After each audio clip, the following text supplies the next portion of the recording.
अस्सलाम वालेकुम students. First year physics chapter 4 के इस लेक्चर में हम वर्क एनर्जी थ्योरम इन रेजिस्टिव मीडियम सीखेंगे। लास्ट लेक्चर में हमने जनरल बात की थी वर्क एनर्जी थ्योरम पे, और इस लेक्चर में हम देखेंगे कि उसी वर्क एनर्जी थ्योरम को रेजिस्टिव मीडियम पर अप्लाई करना हो तो कैसे अप्लाई करेंगे। तो लेक्चर का आगाज़ करते हैं इंट्रोडक्शन की एडिंग से। और हमने ये सीख रखा है, जानते हैं कि दो बेसिक टाइप्स हैं एनर्जी की। एक्चुअल में जो हम कह रहे हैं कि ये दो बेसिक टाइप्स एनर्जी की, ये मैकेनिकल एनर्जी की बात हो रही है। वैसे तो डिफरेंट टाइप्स ऑफ एनर्जीज़ हैं ना।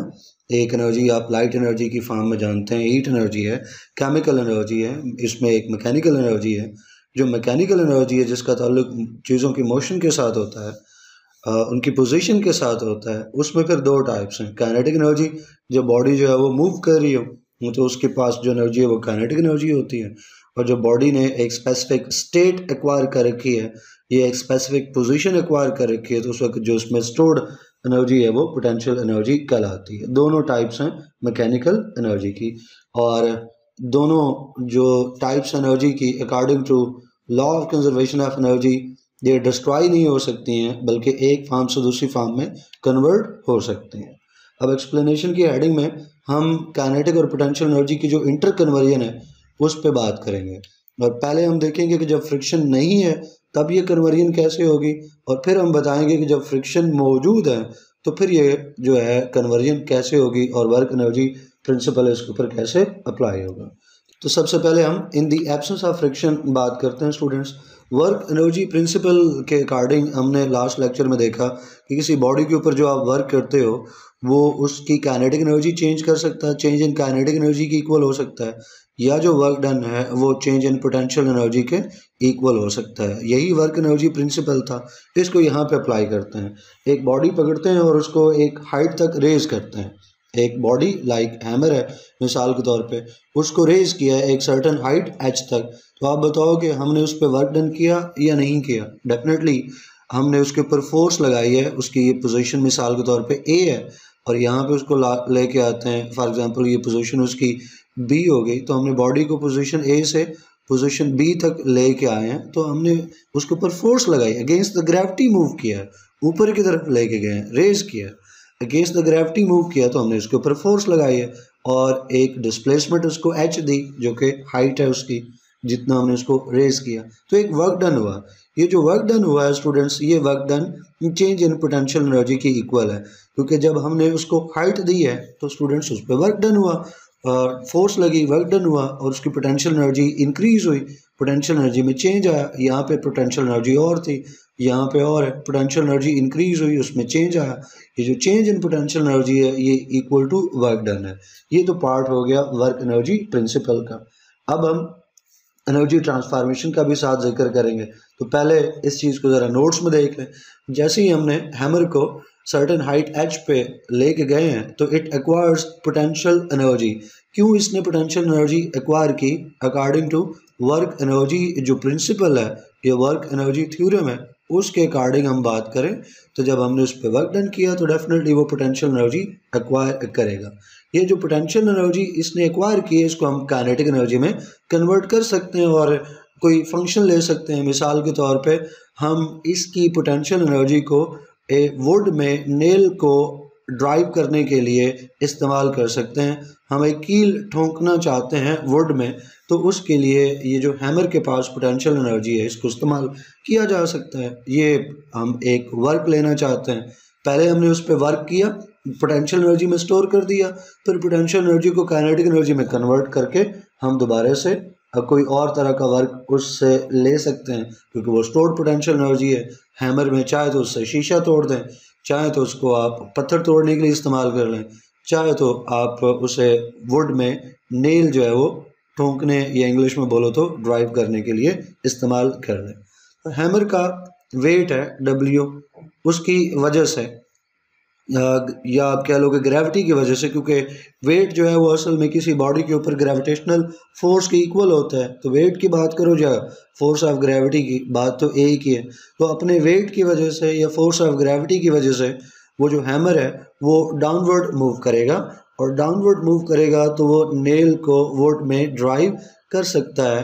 यानी वो एक वर्क डन लाने में इस्तेमाल हो सकती है वो पोटेंशियल एनर्जी। अगेन पहले हमने वर्क डन किया और हमने हैमर के अंदर पोटेंशियल एनर्जी जो है वो स्टोर करवा दी।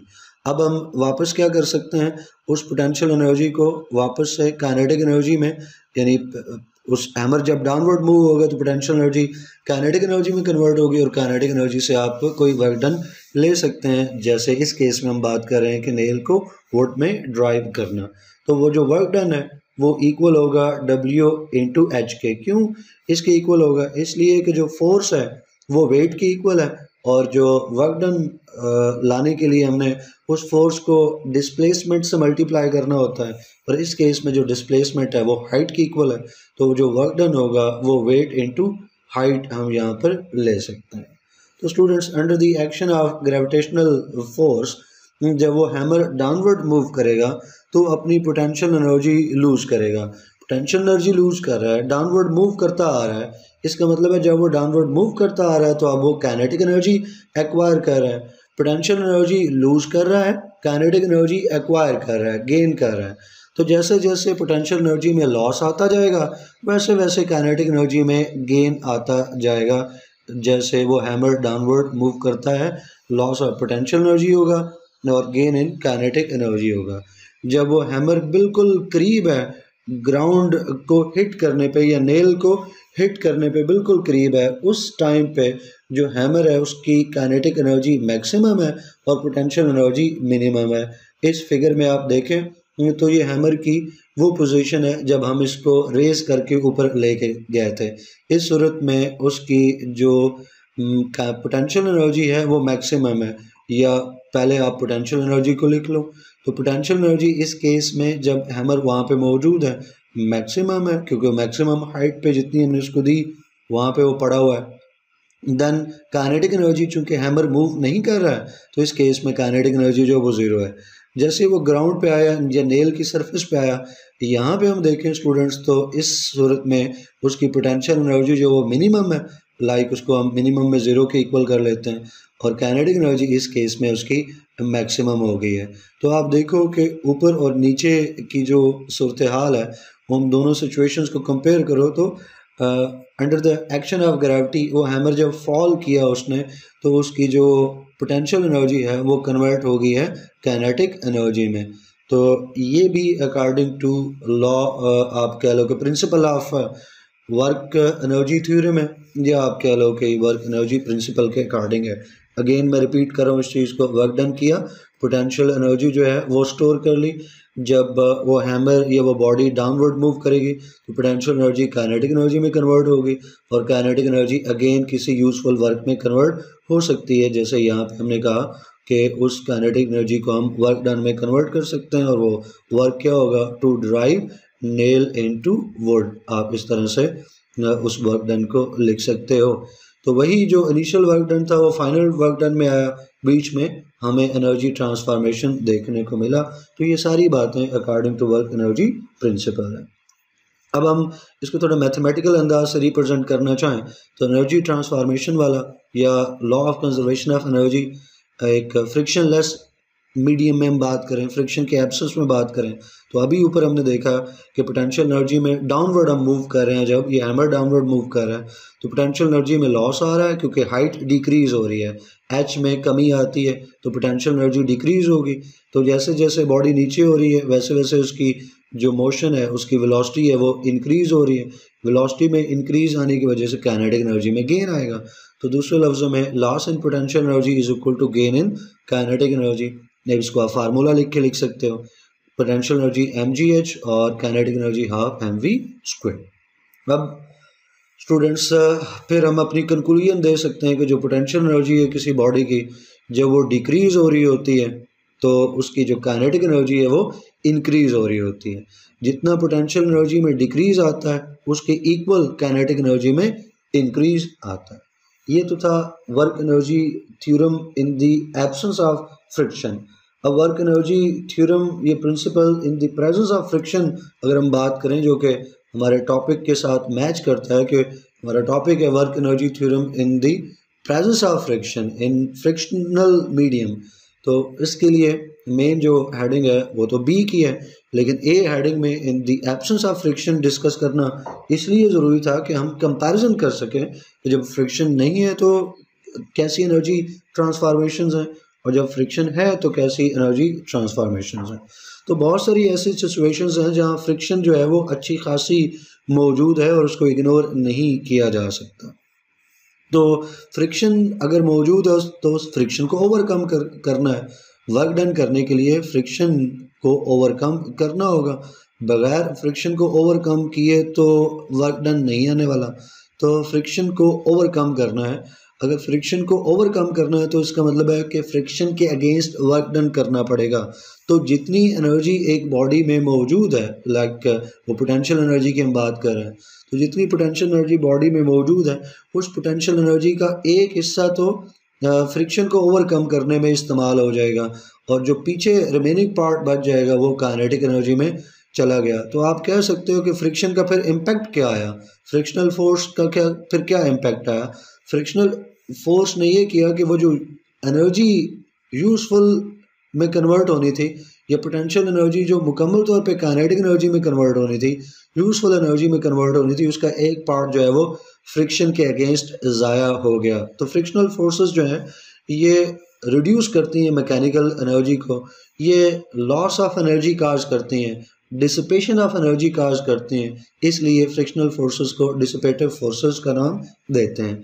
यहाँ ये चीज़ जहन में रखना ज़रूरी है कि मैकेनिकल एनर्जी का एक हिस्सा जो है वो लॉस हो रहा है, लेकिन टोटल जो एनर्जी है वो कंजर्व्ड रहती है, टोटल एनर्जी जो है वो कांस्टेंट रहती है।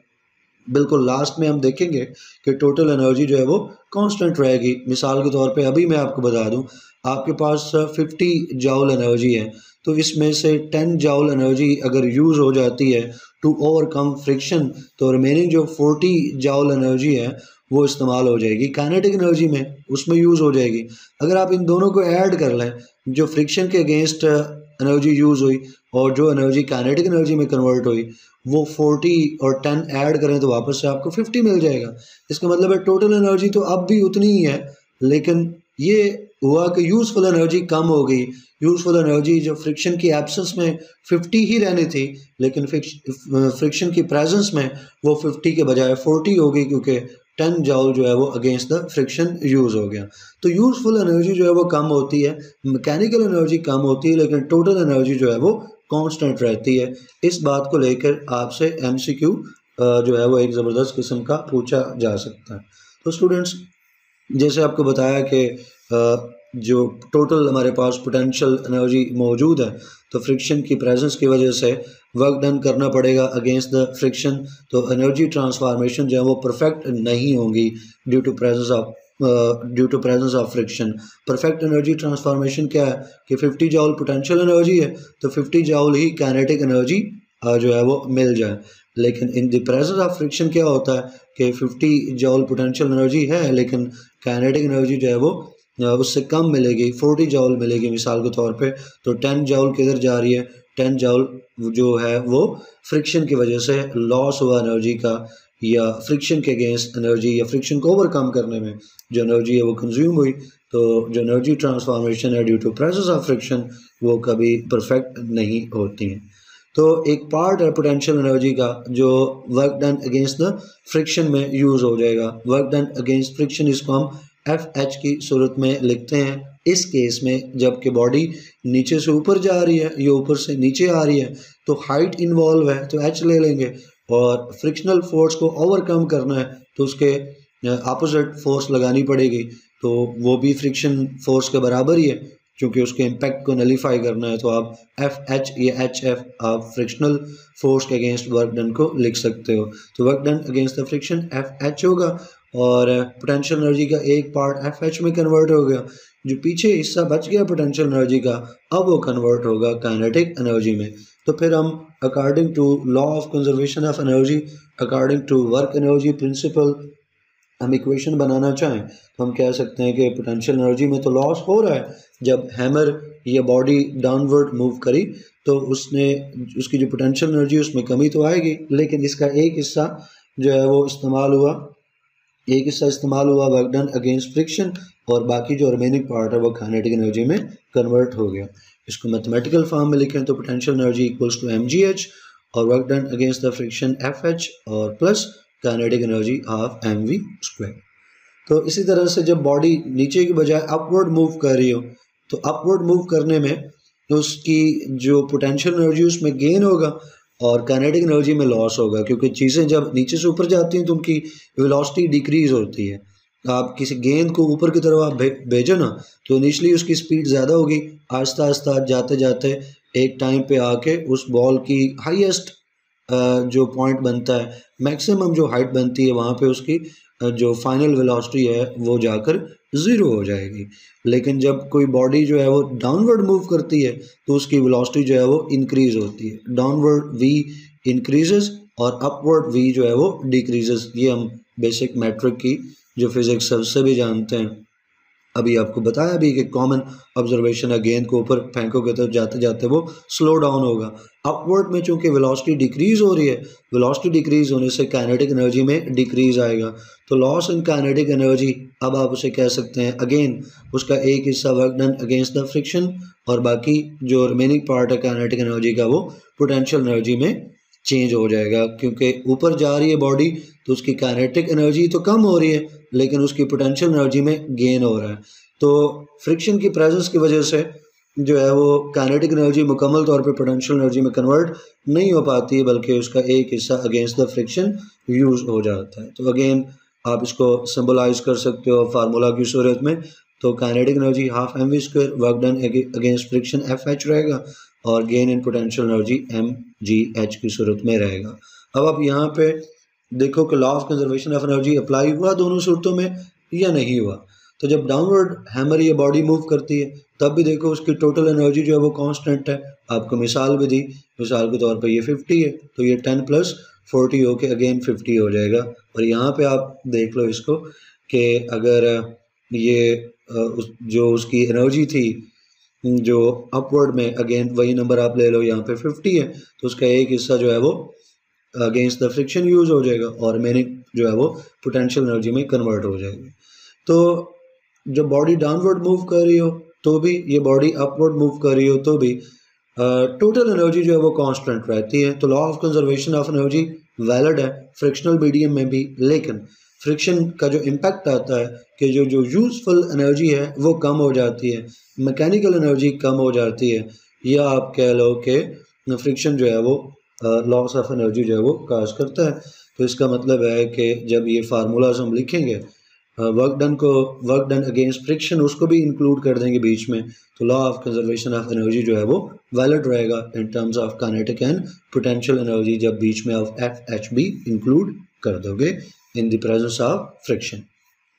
आई होप कि ये लेक्चर और उसका कंटेंट आपको समझ आया होगा। कोई क्वेश्चन क्यूरी हो तो आप कमेंट सेक्शन में पूछ सकते हैं। इंशाल्लाह नेक्स्ट वीडियो में नेक्स्ट टॉपिक पढ़ेंगे। टिल देन अल्लाह हाफिज़।